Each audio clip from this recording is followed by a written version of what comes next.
Kenya national, teachers even higher than... It shall not be easy as any other onlooker would think.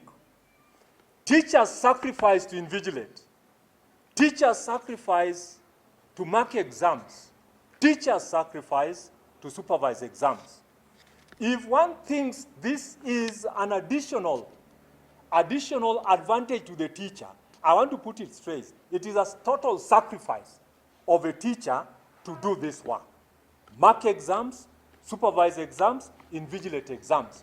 We call upon the National Examination Council. The business we witnessed this time round, and this is the year 2023, let us take a total departure from the behavior and the kind of frustrations that we gave our teachers this time round, those teachers who worked. We want to demand here, the Kenya National Examination Council is a fully fledged entity that operates within an approved budget. Can they first of all consider paying our teachers the moment these teachers conclude exams?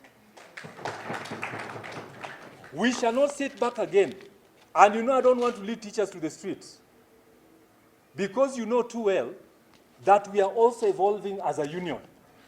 But when push gets to shove, Kenya National Examination Council shall realize that we are not a pushover as a union. We must advocate for the well-being of our teachers and welfare of our teachers